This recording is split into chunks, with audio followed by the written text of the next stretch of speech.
Hello YouTube, we are continuing on with our Let's Play series. This is episode 3. For whatever reason I had recorded episode 3 and episode 4, but my recording software decided not to do stuff properly. So we are refilming episode 3. So to recap where we were when we left in the last video, the initial starting player location is just over here. And we left the tutorial and here we are on Theed. You can see the Theed buildings are quite dramatic looking. And there's an even more dramatic building just over the way there. But we start off, there's nobody here to greet us, there's nobody to hold our hand, there's nobody to give us the initial quests. And in fact, there are a lot of people that believe that there are no quest givers in the game, or that questing is significantly broken in the game. But the way it works is, not to pick on World of Warcraft, but the way it works in WoW, you start off and there's a little character and he has got a blue thing over his head. Or actually in WoW it's silver. But in Starwars Galaxies you have these blue things that appear over people's heads, and that indicates that they have a quest. So the difference here is you're not going to have somebody who's going to say, well, I don't believe you're a quality warrior, so you're going to have to prove yourself to me. So you'll go kill 10 zebras. And you get all of these stupid, pointless quests where really it's, just a mechanism to provide people with the ability to go up in levels. Whereas in this game, we have what's called a mission terminal. Mission terminals are the way that you go to do various quest-like things in other games. So whatever this thing is. So instead of saying, I don't think you're a worthy warrior, go kill 10 zebras, here we are asked to go kill a diseased Shaupat family lair, and they hand out credits. The XP is actually gained by cleaning out the lair, and then there's some pointless little blurb here. What this is really, if you look at it like there's a community bulletin board and somebody has some boxes they need moved, or there are killer bees on their property or whatever, so anybody can just walk up and post a request for somebody else to take care of their problem. So I've got killer bees at my house, so I need somebody to go out and kill off all the killer bees. Or in this case, they have a diseased Shaupat family sitting on their property. So any NPC that can have a problem will generate one of these, and then it will appear in this list over here. And the overall way that it works is any NPC can create one of these missions for you. Any player can accept that mission, and you see that there is the creator name, which is irrelevant, the title, which doesn't actually tell you anything about the mission. In this case, the target is the important part, and the location, which is in distance and a cardinal direction. The payment, and then the start location. So the payment information and the start information are the two pieces of information that are important. So we know how much we're going to get paid if we complete it. We know how far it is and in what direction it is.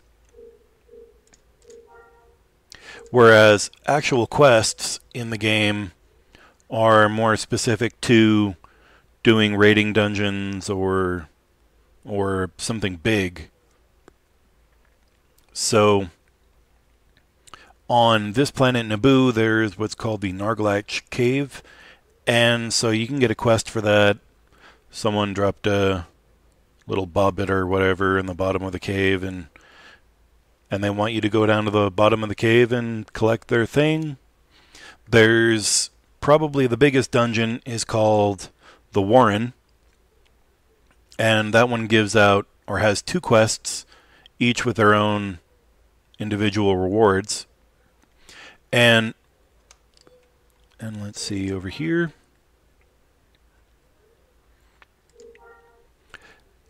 Quests also give out, my scrolly wheel doesn't work. Quests also give out what is known as a badge. So in other games you get achievements. This game came out in 2003, so the achievement thing wasn't really a thing, but this game had badges and they're basically the same thing. So in white here, you can see all of the badges that I have not done. And so, just to read one, has been recognized by the Hutt clan for working in a destroying Corellian Corvette.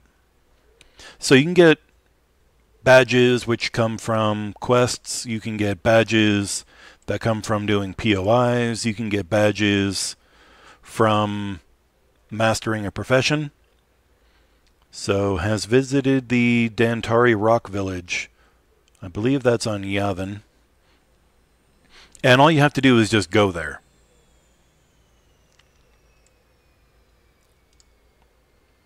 So,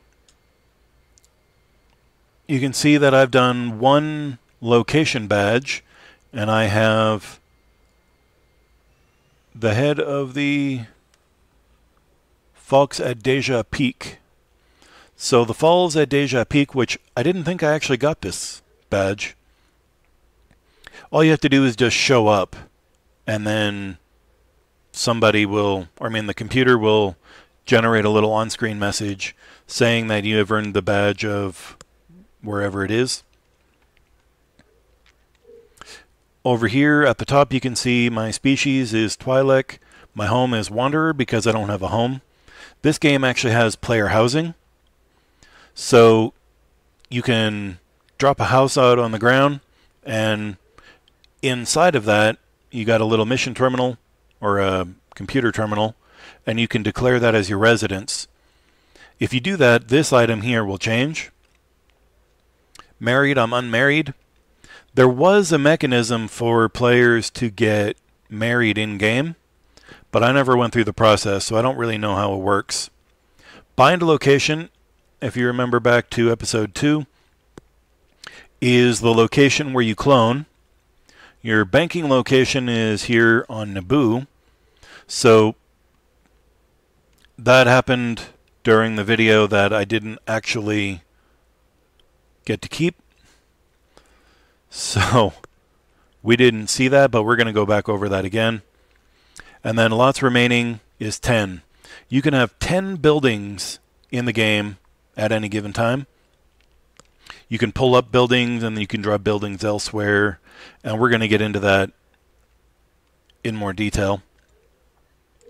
One thing of note, when I was talking in episode 2, I referenced that there are 3 stats for a given ham bar, and I told you that this one, number 1, for whichever, was the ability of your character to regenerate your primary health pool, or your primary pool, or your primary stat for whichever pool it's referencing, and that this one was your internal resistance. I actually got that backwards. So for health, strength is your internal resistance, constitution is your individual regeneration rate. And then over here we have the fact that we have wounds. You can see that I've got 2 wounds on my mind, 6 wounds on my focus, and 2 wounds on my willpower, with 66 battle fatigue. So in the health pool and in the action pool, these can be fixed by a medic, and in the mind pool and the battle fatigue, those can be fixed by visiting an entertainer. So we're going to get into that in a little bit further, but I just wanted to point those out. Modifiers, if we have any buffs, will appear over here, and encumbrance appears over here. Encumbrance is if you're wearing armor, the armor will apply some negative health effects to you. So, whether that's like 50 strength and constitution or however it works, it will actually lower these stats. And instead of, not that I want to, pick on World of Warcraft, but I knew a guy that his health was multiplied by almost 4 times, or his hit points were multiplied by almost 4 times his original stat just by putting on all of his armor. And that's not how this game works. Your hit points don't actually go up. The way encumbrance works is encumbrance is a resistance. So if you have 50% resistance on the armor piece, then this, if they hit your health, will only go down by 50% of whatever they hit you for. So if you have 200 hit coming in and you have a 50% resistance, then you only take 100 damage, and then your strength modifier increases the amount of resistance further. So maybe you only get hit for 30 or 25 damage when they hit you for 200. I mean, those are just numbers out of random. But that's how the system works. Now, in part 1, I described that I was going for a template, and a template is simply your personal end goal. There's really nothing in the game that defines what a template for you should be, or what the best kind of template is. And the template that you pick is really a template that is suited to how you prefer to play. So I identified in the first video that my template, I wanted Master Artisan, Master Medic, Master Scout, with a little bit in the carbine tree from Marksman. That was the template that I wanted to go for. So when you start off the game, and unfortunately we lost that video, but you start off the game, you only have one profession, and that is the Novice Artisan profession in my case. So the way to, let's go back to that. The way to add in these other, there's a Pico over here. Let's go check him out. I know I was in the middle of saying something, but I think Picos are the coolest looking creatures in the game. Isn't that cool? I think that is pretty awesome. When I was a player on the live server, I actually had a red Pico as my pet. And in the early days, you could have pets. Anybody could have a pet. But non-creature handlers could only have a pet up to level 15. And it doesn't tell me what its creature challenge level is because my scout ability is not that. Oh, look over here. Can anyone teach me Scout 2-1? Yeah, I can do that.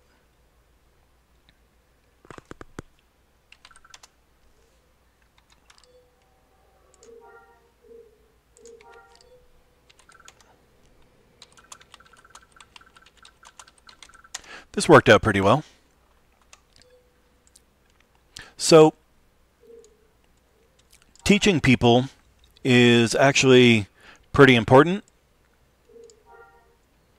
So to teach somebody, and we'll go into this later when this character is not sitting here.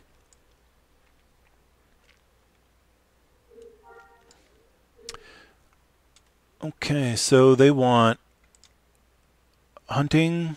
Oh, let me go back to... Nope. She wants exploration 2 and trapping 1. Let's go back to teach. And trapping 1.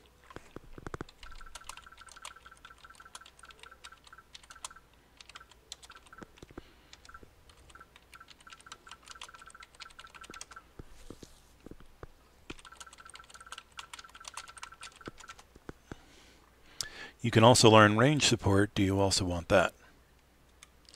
Okay, so we'll just go back. We'll go to teach and range support 2, and we will do that. Okay, so you have learned all that I can teach you.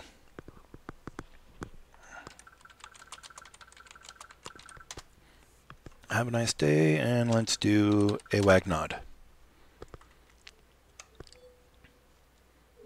Let's get rid of that. So now we will disband the group. And we'll say bye. Now, if you notice, as I was typing, there were a lot of little animations that went along with what I was typing. So when I said hi, I waved. When I said bye, I waved. And so the game was designed to be a very social game. So you'll notice that there are quite a few things that you can type into chat that your character will actually perform for you. Like ruffle. And now I'm rolling on the floor laughing. It's quite the dramatic animation. Okay, so as we were talking about before I got distracted, when you start off as an artisan or any profession, you will only have one of these, and you will only have the novice box ticked. Now, I was doing filming, or I thought I was, so I went through and I did all of these other skill boxes, and we'll get back to that. But when you start off with just one, you're not limited to having just that one. You can find a trainer for the individual other professions that you want. So if we come over to all professions, these are all of the basic professions up to this line. And then below this line are the elite and hybrid professions. And so you don't need to meet any kind of requirement for these basic professions as long as you have enough skill points available to learn whatever box it is. So if we click on Artisan, we come over here, we look at this little pop-up, which is kind of hard to read, and it says that we require 15 skill points. So we've got 96, so we're covered. And if you've only got the one profession when you start off the game, then you'll have more than enough out of 250. So how we go about training in the other professions, if you start off in feed like I did, then you will see that right over here we have a brawler trainer. Right over here we have a marksman trainer. This guy is a chef trainer, and then right over here is a scout trainer.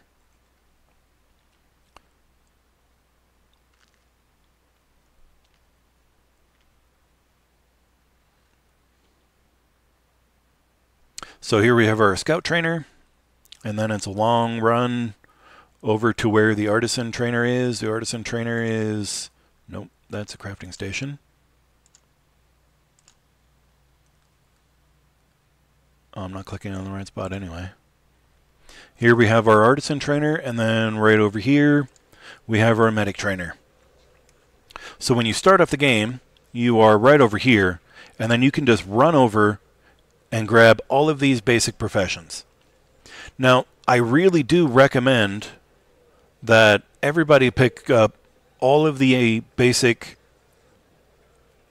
professions because they can be very helpful regardless of what it is that you want your template to be. You can get the other professions to assist you on your journey to becoming whatever it is. So even if you wanted to go commando, for example, Master Commando has a lot of skill point requirements and it doesn't really leave you with much. So I would still recommend, even if you were going here, there's no room for having Scout in your template if you wanted to go Master Commando, but I would still recommend getting Scout to stay with you until you get up to the point in Commando when you can't hold on to it anymore, because Scout is a very handy profession to have. It gives a lot of abilities, and we're going to go into each of these in their own separate videos. Artisan is the crafter. Brawler is your melee. Entertainer is really not helpful for you.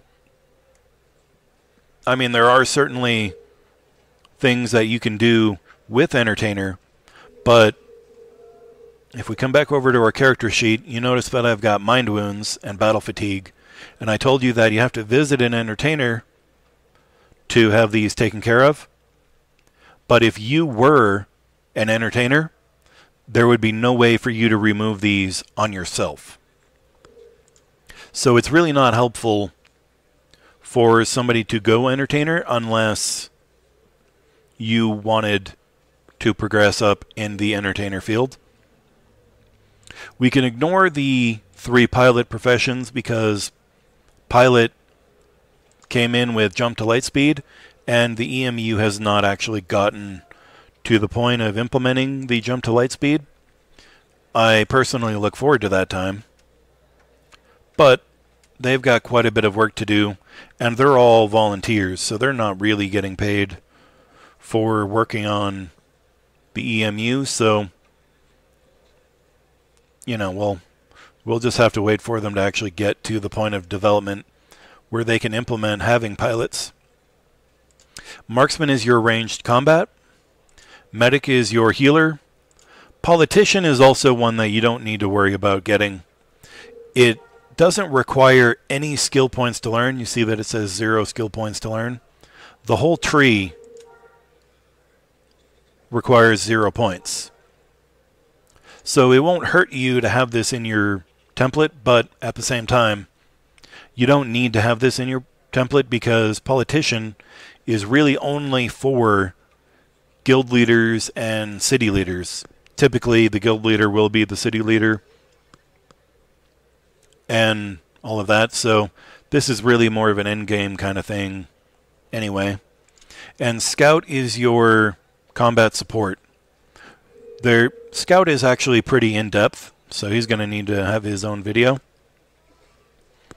But just know that it is very useful to have in your template, even if you don't plan on keeping it. So in my template presently, I have the Artisan, Medic, and Scout professions that I plan to master. I've also got Marksman and Brawler. And when my template's finished, I will have up to Carbines 2, and I'll have to drop these, which if you click on one, you see that there's a button that says Surrender Skill. So with this box here, it actually uses, let's go up to this one. You can see that it uses combat experience and doesn't use any specific weapon experience. When you kill something, Well, let me go back. The game is skill-based. So you gain skill points for whatever it is specifically that you are doing whenever you successfully do something. So if I craft a item, see, I've got some exoprotein wafers here. My character actually crafted this item, so I got crafting experience. In fact, pretty much everything in my inventory was a direct result of me doing something. Well, I mean, of course that's true, but I crafted almost everything in my inventory. There are some basic resources that I went out and I collected, which is still a result of me doing stuff, I guess. Yeah, I don't know how to word that. Anyway. Everything in the game is based on experience points, but you don't automatically level up. With that person that we helped out in front of the starport, where I provided her with training, she didn't automatically level up. When you're out in the world in World of Warcraft, you get to the point where you have enough XP, your character gets a little glowy bit, and then poof, you can learn any new skill that is appropriate for your level. Well, you don't automatically level up in this game. When you hit a box, that gives you an ability. So in this case, I have leg shot. But then you have to practice using these abilities in order for you to get enough experience to qualify for the next box. So if we see over here, I have 1,000 carbine experience points, but I need 5,000 to actually qualify for this. Once I qualify for that, I still won't have whatever this is, full auto single one, which this is a great ability, by the way. Super-tastic. So once I qualify, I meet a minimum of 5,000 carbine experience, I still won't actually have this box. I'll have to go to a trainer. In this case, I'll have to go to a marksman trainer, which I pointed out a couple minutes ago. And so I'll visit the trainer, and let's see if I can actually... Okay, I do actually qualify for trapping 2. How much money do I have? I have 133 credits. This is going to be like 2,000 credits to train, so I won't actually be able to do that in this video. But I'll have to visit a trainer. However, there's a little caveat. Players can be trainers, as you saw in this video, and that was very fortuitous. So as a player, if another player comes up to me, I can say, or they can say, I need Exploration 2 trained. And if I have that box, then I can train anybody in doing that skill. The only caveat is I cannot teach anybody the master, or I mean the novice, nor can I train anybody to be the master. So I cannot train those 2 boxes, but these 16 boxes in between, I can train anybody in, assuming I have them. So that's really, really a nice system. When we get up here to master, all of them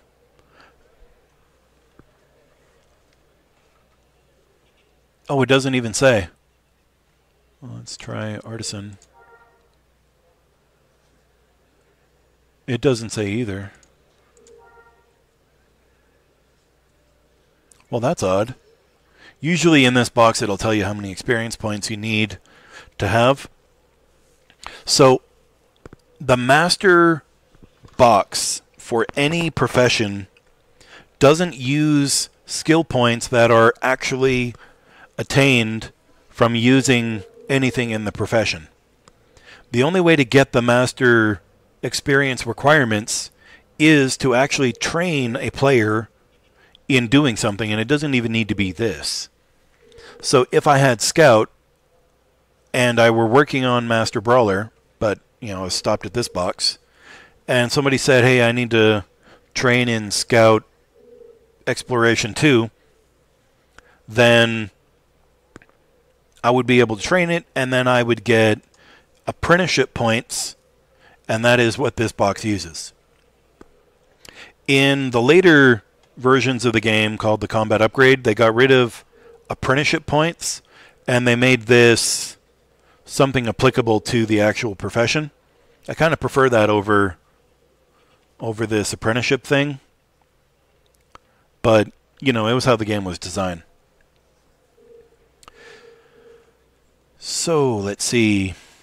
One thing that is going to always be a bane and a pain in the side is money.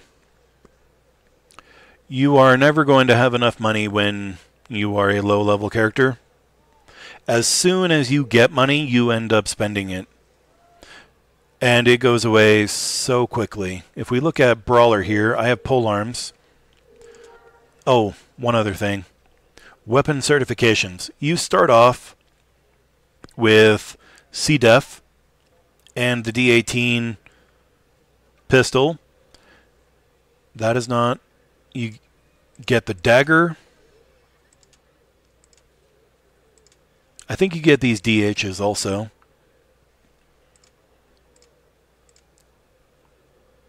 You start off with the heavy axe, the light fragmentation grenade, which, by the way, super handy to have a crate of these on you. And then, no, stone knife certification and survival knife certification. So you start off with these weapon certifications, and then when you hit your novice box, you can see we get the dagger certification, and that's it. That's weird. But we already had a polearm metal staff for... Yeah, the metal staff certification. Nope, that wasn't it. Okay, well, this is quite the tutorial. Basic lance is definitely not it. You get that up here. Okay, well, you... Oh, wood staff certification. You get this as a basic character. So you don't need Novice Brawler for that. And if you're going to be doing the template the way I've laid it out, then you'll need to have a wooden staff, which...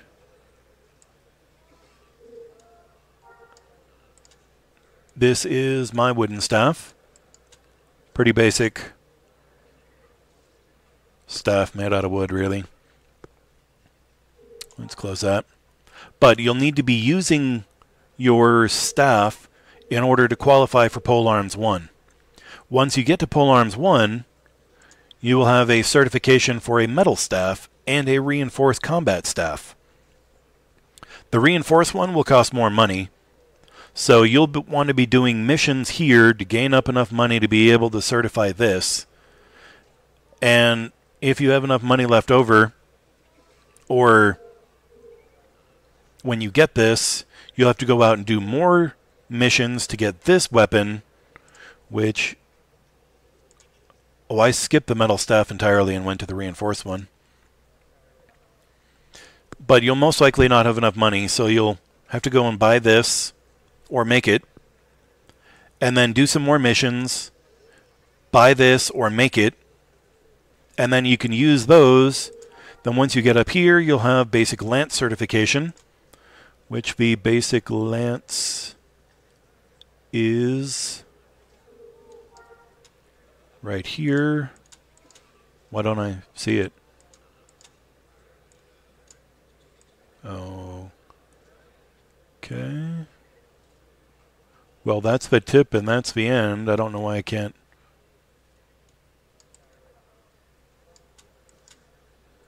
Yeah, that's weird. But, moving on. So you get the basic lance, So this is 1,000 credits if you use a trainer. This is 2,000, 3,000, 4,000.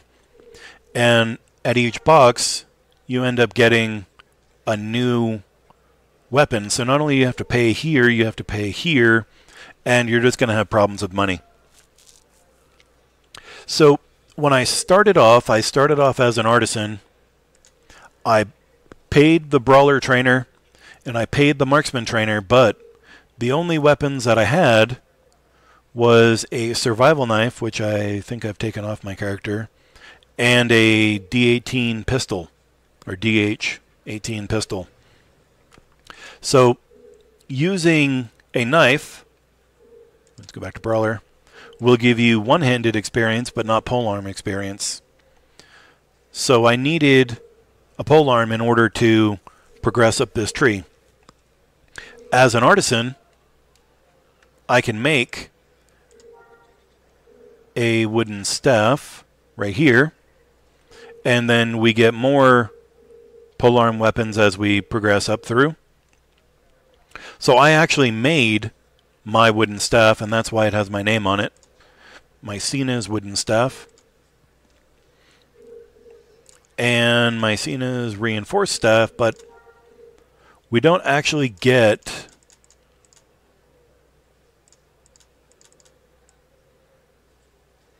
any real good polearm weapons here in the highest level of Engineering 4.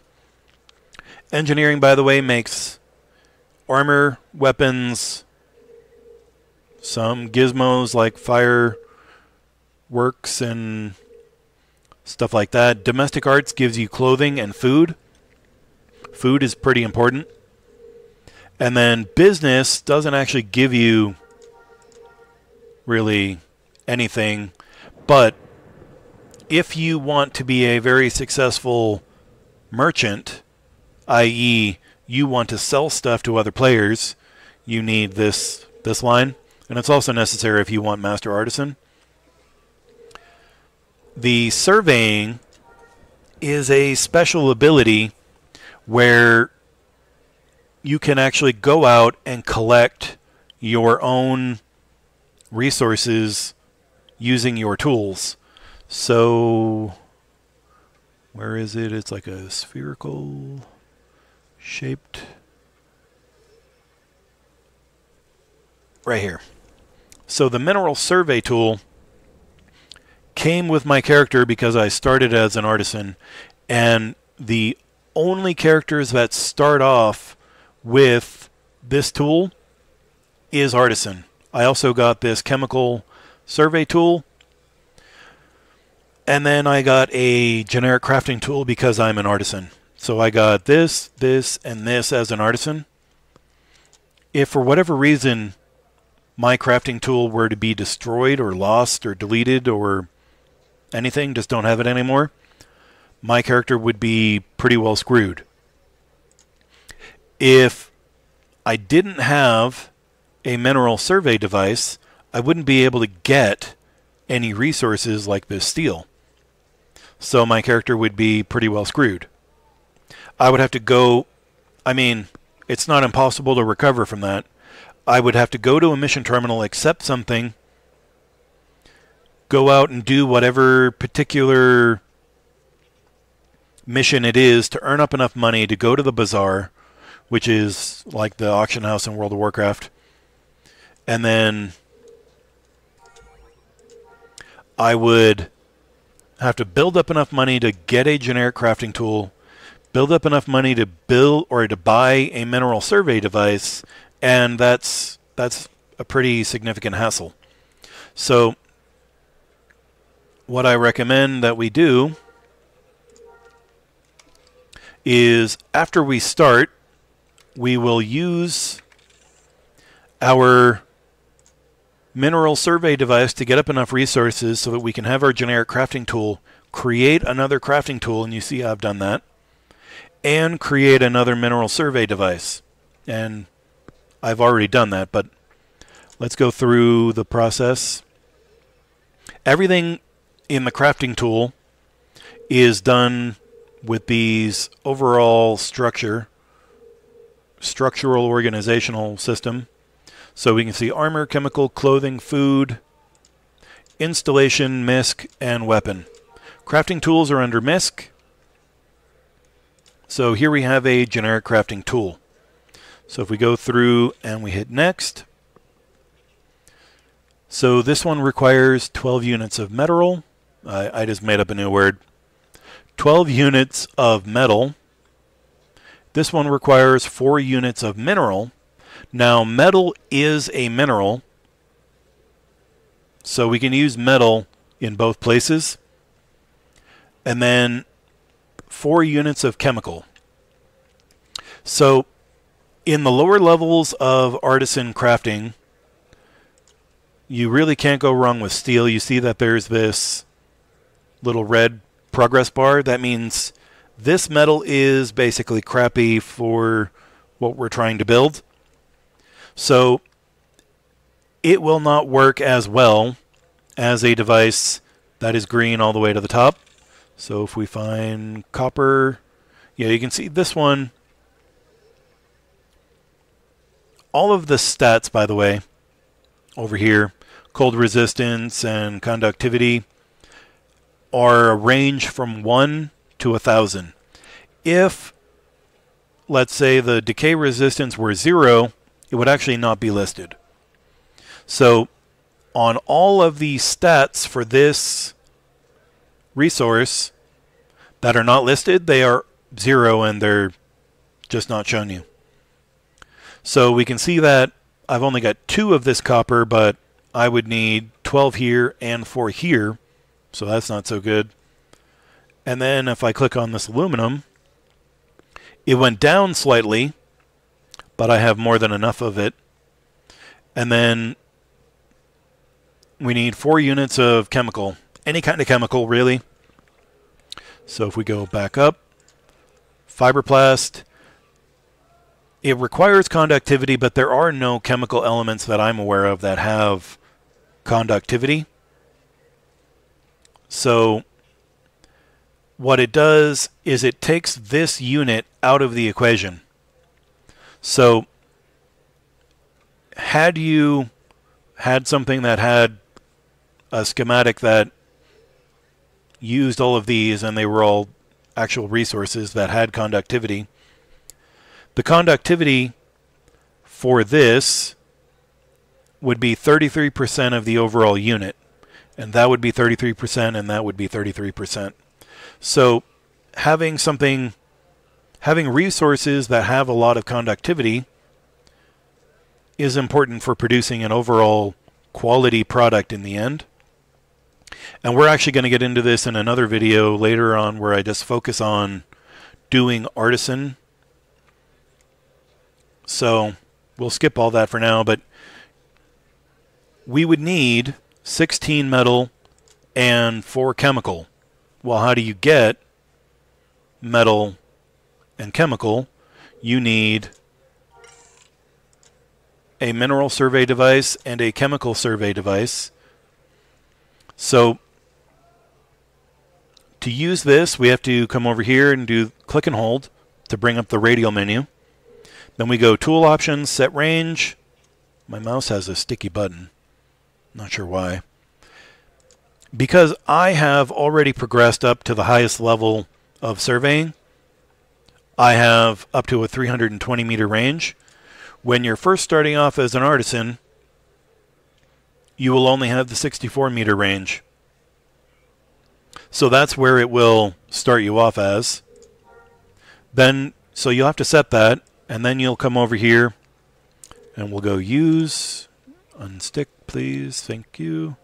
So it'll give you this great big list, and you can see that this tool only searches for inorganic. It only searches for minerals. And then we have 4 types of minerals. I just made up a new word again. Metal, gemstone, radioactive, and low-grade ore. Low-grade ore is basically used like cement. Gemstone can also be used like cement, but they use it a lot in structural things like statues and so forth. Radioactive is important for radioactive power plants. That's not going to be something that we get into until I get into an architect video, which I will do an architect video. And then metal. The radioactive one, by the way, if we click on that, there's nothing in the area. If there's a prank in the game where somebody may ask you, oh, you know, I can help you out with this, but I'm going to need the resource foggy. The foggy resource here, this radioactive, class 4 radioactive thing. So they'll say, I would like you to go gather up, 100 units of this or whatever. If you had found this resource, you would click on Get Sample. Having radioactive materials in your pocket will cause your character to start developing wounds. And it happens pretty quickly. So if you have radioactive things in your pocket, well, radioactive minerals in your pocket, you will develop wounds. And you'll develop wounds pretty quickly. So once your wounds have reduced this number all the way down to 0, you will fall down. And you will be laying on the ground and you will not be able to move. And there's no way for you to get up. If you still have the radioactive material in your pocket, nobody will even be able to help you. So you'll have to see if there's something I can destroy. Maybe this thing. So if you click and hold on it, you have an option for destroy. And actually, I don't want to destroy it, but if I were to let go right here, then that item would be permanently deleted and it would be gone from my inventory. You would actually have to destroy the radioactive mineral from your pocket, but you would still be incapacitated because you have no wounds. So somebody who has medic would have to come over, heal your wounds so that you would be able to get up. And it's not a very nice prank, but it used to happen a lot during the live game. So if somebody says, hey, can you help me out with finding some of this resource here, don't do it. In fact, I don't think, maybe in medical, but I don't think there's anything that you can craft with a crafting tool that requires you to have it in your inventory. The only thing that you use this for, or at least that I'm aware of, is when you are deploying a radioactive power generator. And that comes from Architect, and we'll get onto that later on, but don't go sampling radioactive. It's bad for you. So when you are crafting the things from your artisan crafting tool, you will want to focus on steel, because steel can be used in just about everything. It's not the most ideal resource to use, but because you can use it on almost everything that you will be crafting, you will want to have a lot of steel. So it's best to pick a steel and harvest a whole bunch of it. You see I have 5,791 in my pocket, which, if we look over here, my capacity is 54 out of 80. So I can have 80 things in my pocket. But things that are in a stack, like you see this thing has 23 uses, this only counts as one. This has 5,791 units, but it only counts as one. If I come over here and do split, and let's say I just take one out, now that went from 54 to 55. So now I've got one less item in my inventory but we can put that back over, and now it's back down to 54. So you need to watch out for the amount of things that you carry in your inventory.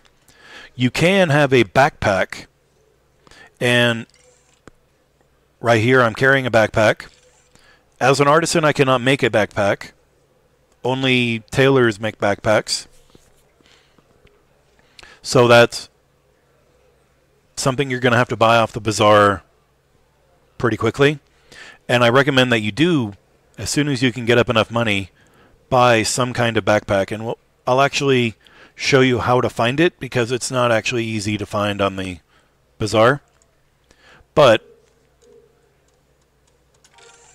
we can open up our backpack, and it has its own inventory. So this inventory doesn't count against my 80 here. The backpack takes up 1. So if I were to destroy this backpack, it would go down to 53. But because it has its own inventory, I have 13 items up here that is not counting against here. Also, in order for this to be applicable, this backpack must be equipped. So you see how I have an unequipped? If I were to take this off, now I have 68 items, because the items in this backpack are no longer on my body. So all of this stuff has to count against being in my pocket. So you can't have an infinite inventory cheat by having 1,000 backpacks in your pocket. You can only have one backpack equipped, and see, it went down to 54. You can only have one backpack equipped, and that backpack has a set inventory size. I think all backpacks are 50. Backpacks are pretty cheap too, so I do recommend everybody going out and buying one. And they're also useful for crafting, but we'll get into that when I do my actual artisan video. So when you start off as an artisan, hopefully you started off as an artisan, we will need 16 steel and 4 chemical.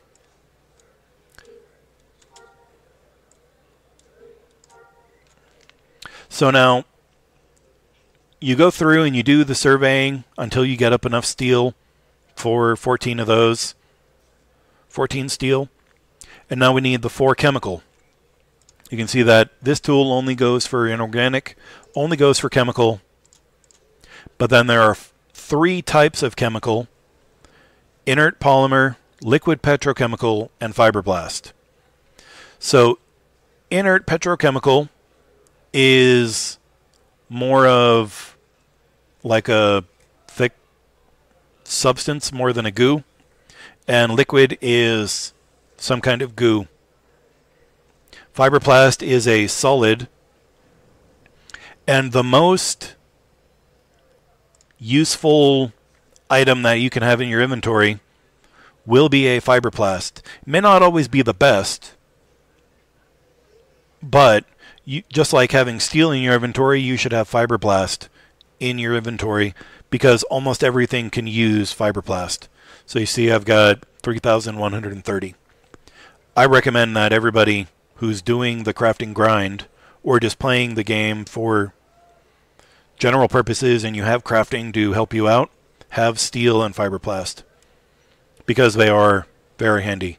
So then you go through and you'll do some sampling on fibroblast till you get up 4 or more, and then you'll come back to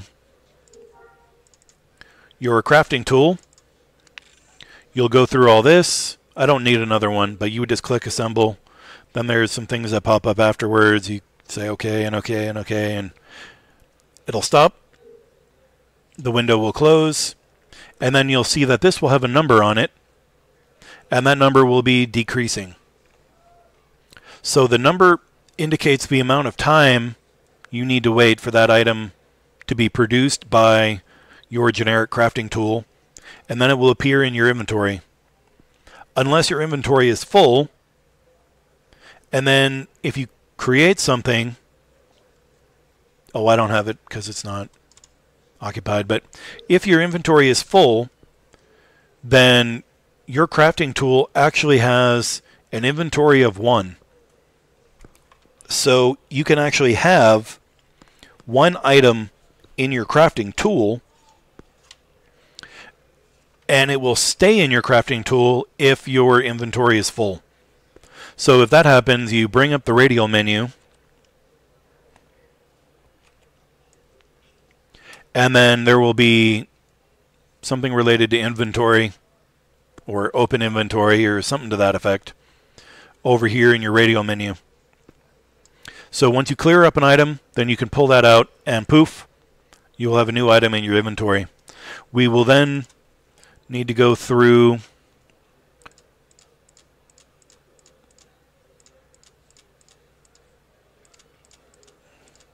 find the survey tool, chemical survey tool. Because a generic crafting tool requires fiberplast or chemical, you'll want to put a chemical survey device in your inventory also. So you'll want 2 chemical surveys, 2 minerals, and 2 generic crafting tools.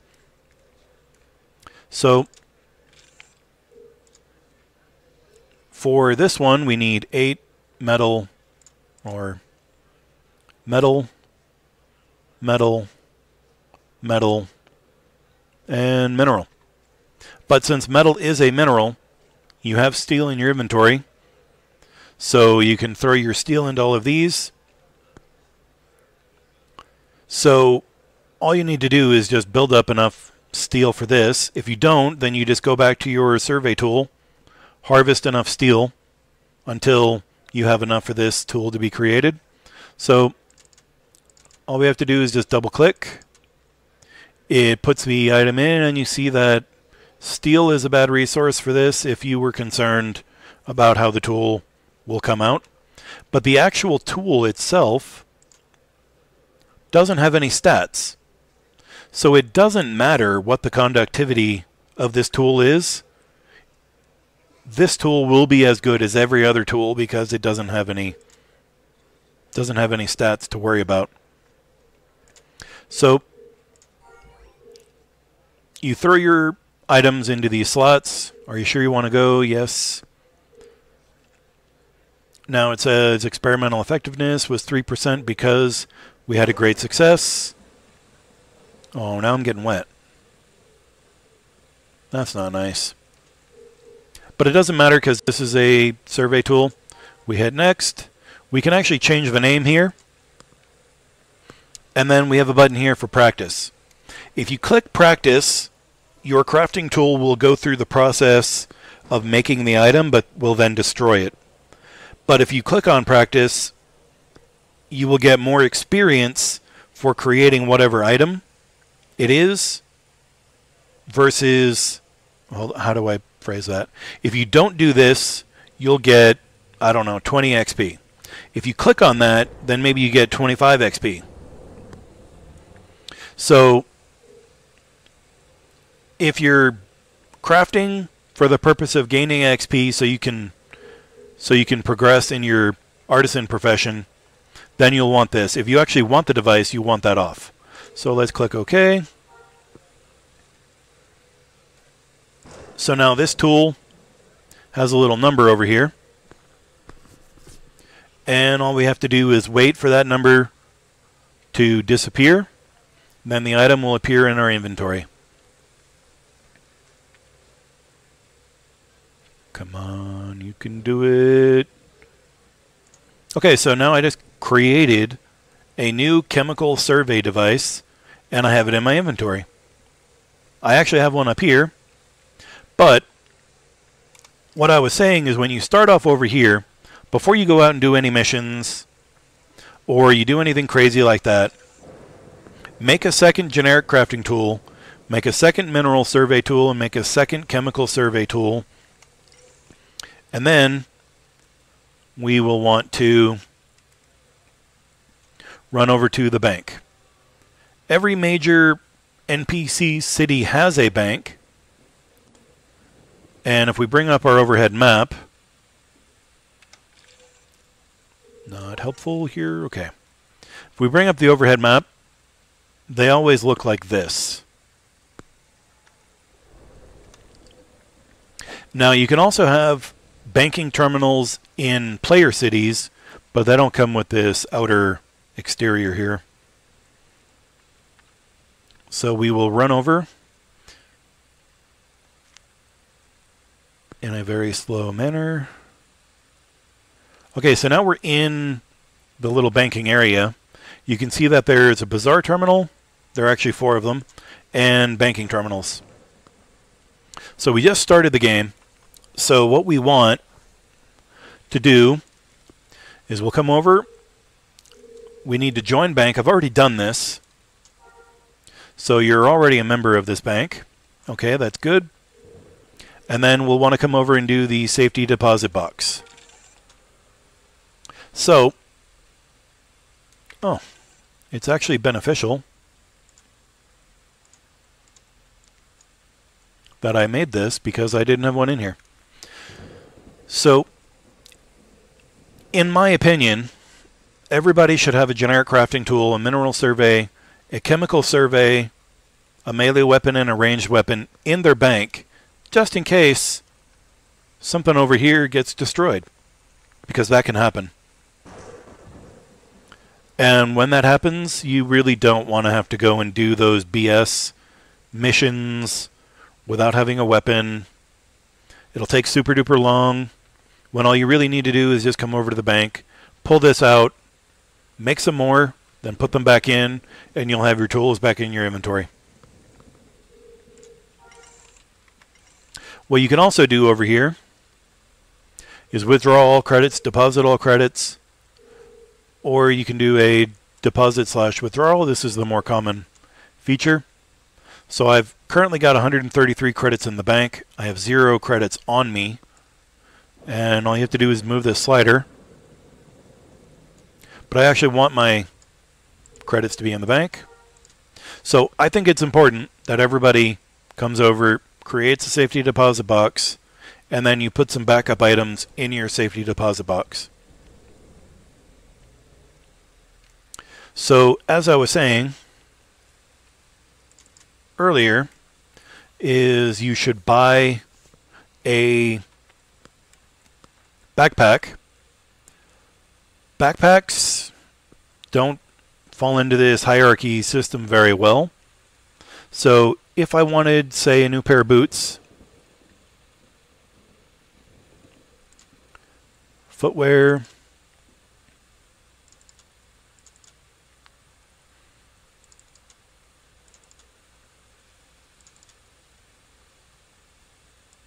oh, those aren't bad.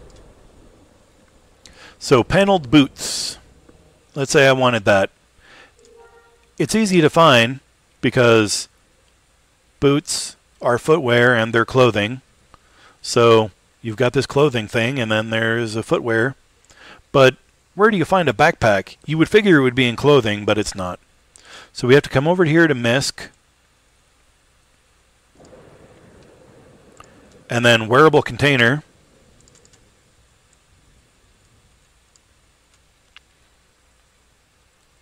And these are backpacks. Now,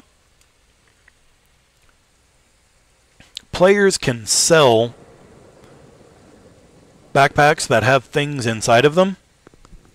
So it's often used for selling stuff like this guy right here, must have domestic for arts. Okay, so the purpose of this backpack was listed by, I don't even know who's selling it. Okay, Bobanato is selling this for anybody that wants to become a novice chef. So if you already have domestic arts 4 and your goal is to become a novice chef, buy this backpack for 18,000 credits, which is that's quite a lot. But buy this for 18,000 credits and you will have everything you need to grind up to novice chef without needing anything else other than what's in this backpack.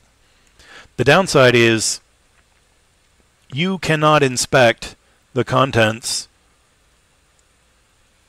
of the backpack. There's no way for you to verify that this backpack is actually being sold with the items it says are in here. All of this, it was typed up by the user. Now, Star Wars Galaxies has a pretty good community, so it's not very likely that you would come across a scammer selling you a backpack with some steel in it, like 4 individual pieces of steel or whatever. But I mean, it's possible. So it's something to be aware of. But if you want a backpack, I'm not a fan of this one. I have the Bounty Hunter backpack, which doesn't actually give you jet. It doesn't work like a jetpack, but it just looks like it does. So you can pick whichever one you like, and they're being sold for $2,000 here.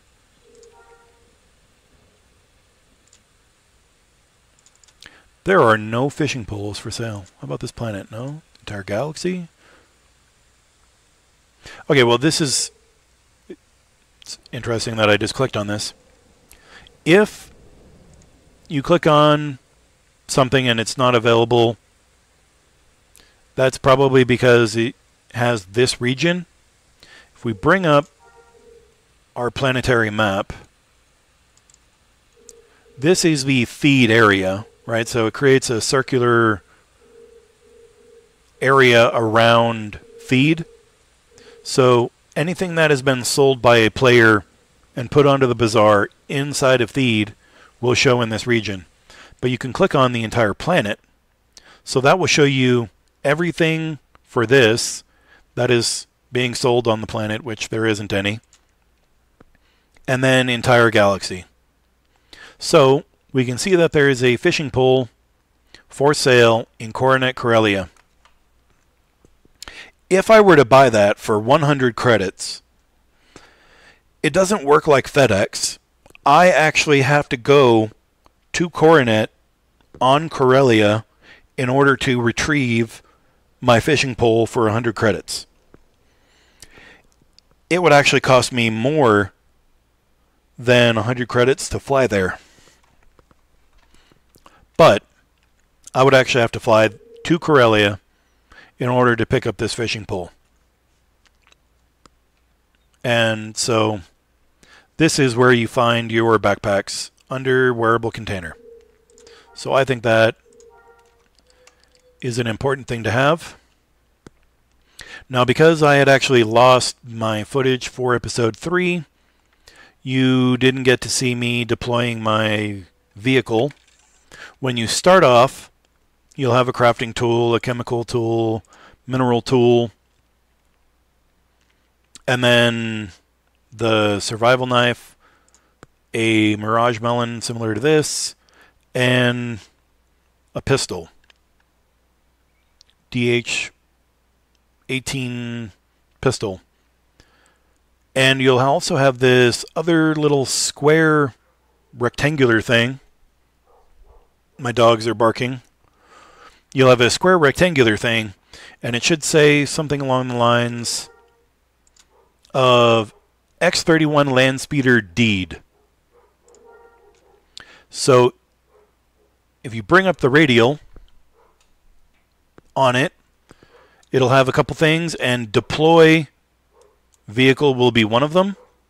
When you do that, it will actually bring up a little thing, and it'll start popping stuff up on the screen. And then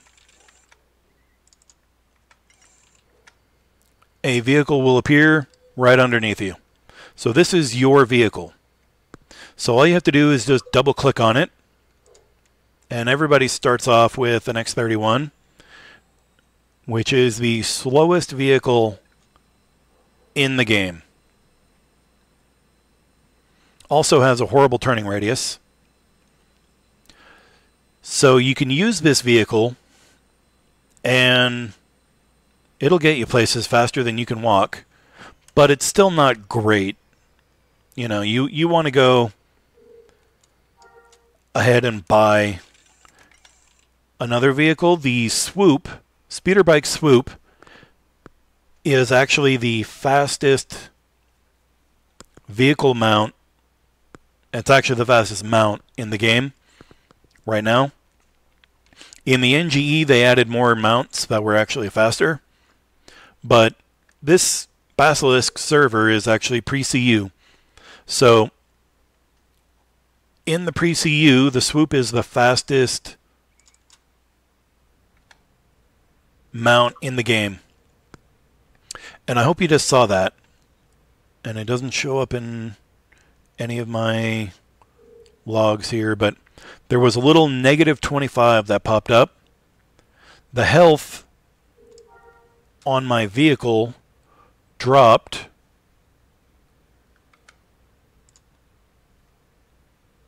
Oh, that's weird. It doesn't show you the condition. Anyway, the health of my vehicle dropped, and now I've got white showing on my health bar, indicating that my health bar is not full. Every time you pull out your vehicle, that will happen. And it'll be a random number under 80. Usually above 30. But sometimes you'll see like 25 and whatever. So you don't want to go pulling out your vehicle too often. But when you do actually need your vehicle, you can pull it out. Its health will degrade. And then eventually your speeder bike will catch on fire. I think I just made myself dizzy. This building right over here, I think is the right building, is what's called the player garage.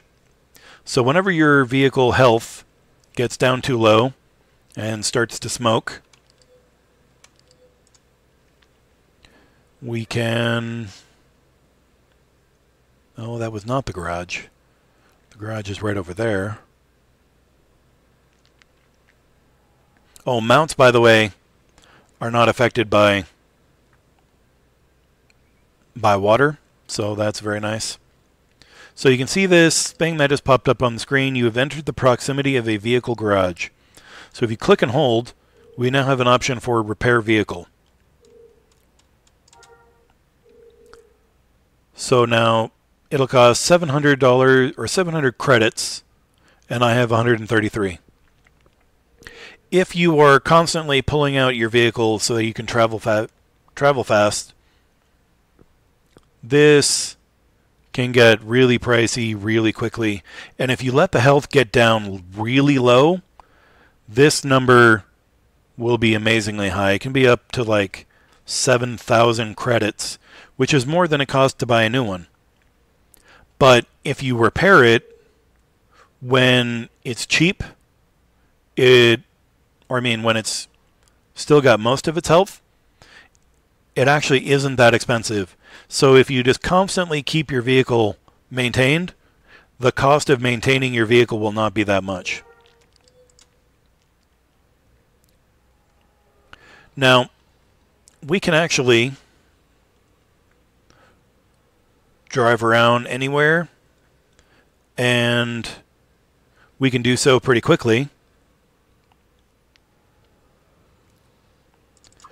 As opposed to running around on flat ground is pretty straightforward and doesn't produce horrible side effects. But now, if you notice, running up this hill is much slower, and it would be even slower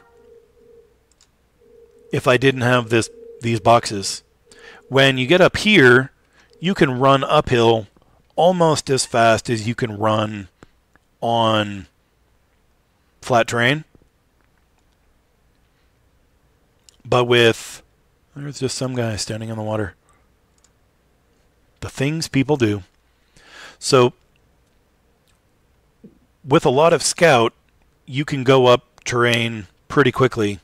Without any scout, you move up terrain super slow, and it's painful to watch. Also, you can swim. You cannot do any kind of combat while you are swimming. So if something is trying to attack you from on the bank, they will be able to shoot you without you being able to do anything. So you'll want to exit the water. Now, almost everything can actually go into the water. So if you think you will be safe from a tiger trying to eat you, and you swim across this, you'll see that the tiger will swim across the water and eat you on this side of the bank. But, you know, it's always helpful to run away. If you're on your vehicle, however, you don't suffer any speed penalty by being on water. Now, this is a mechanical mount, mechanical vehicle. There are also pet mounts, so you can actually ride a creature. Creature mounts are not as fast as vehicle mounts, so they're very not popular. But you can still see people running around with pet mounts. I do actually recommend buying a pet mount, especially for the lower end parts of the game, because it doesn't cost you anything to use a pet mount. Every now and then they need to eat some biscuits or some meat. I mean, it costs like pennies to feed a pet mount, but yet no, nobody's riding around in a pet mount. Also, while I'm getting easily distracted, anybody can have a droid pet just like anybody can have a creature pet, but the level cap is the same. Creature level 10. No, not creature level. Challenge level 10 for a droid. So you can have a droid and they can help you out in combat, but they're really only useful for low-end characters. But it's still nice to have a droid that you can pull out for combat. So if you're going to be doing combat, or like in my case, my template is only going to have a little bit of combat, it can actually be pretty helpful to have a droid or a pet to pull out that will help you in combat. So this guy has a probe droid, and they are pretty good. Oh, look at that. 40% resistance. That would be a baddie. How much health does he have? 2,732 health. This thing would probably kill me. Probe droid would probably be defeated. Okay, maybe it wouldn't defeat me.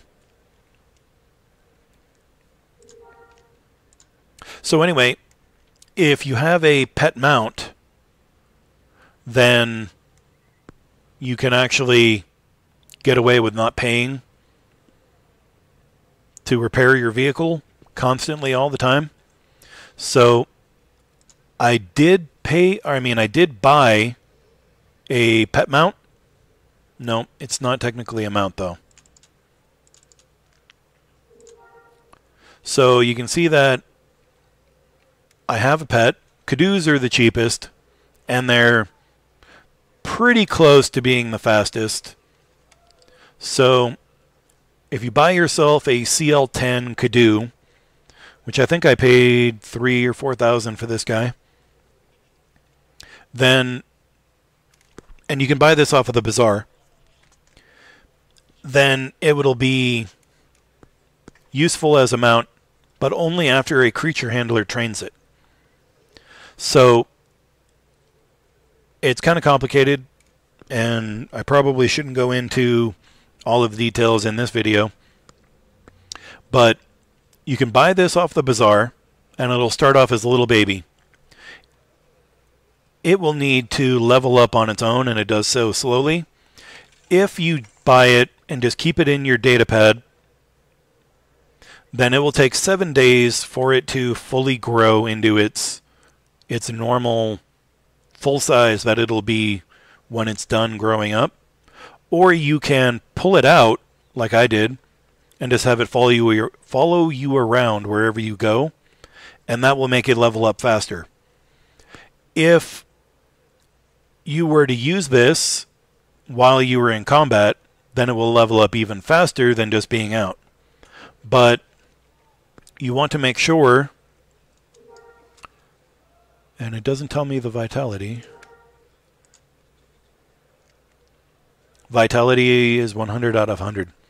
If you use a baby in combat, it will not be very good. And if something kills your baby in combat, your vitality will go down. And so you can have its health and action and mind go down from combat, and that can recover. But the vitality, if this goes down to 50 because it's been killed in combat or been very significantly beat up, then it will stay at, let's say, 50. You have to go to the bazaar and buy a pet vitality pack, which are made by bioengineers, and then that will restore it to the maximum, but it won't be 100. Every time you use a pet vitality pack, this maximum number will decrease. So eventually, this vitality will go down to 1, and then it'll go down to 0, and your pet will die from old age. More or less. So, stop pushing random buttons. Once this thing gets up to its maximum level, you need to go find a creature handler to train it, and then your creature handler can train it to attack stuff, to group up with you so you can actually have it be part of your group. You can have it become a mount, and then you can get on it and ride it as a free mount, which is better for doing little jaunts around town than using a speeder, because it won't cost any money to fix it. See where that's going? Okay, so I think we should probably end the video here. In the next video, which will be episode 4, I'm going to be doing a tutorial for Artisan. So hit the subscribe button so you can watch the tutorial for Artisan. Hit the like button if you liked my Kadoo, and have a nice day.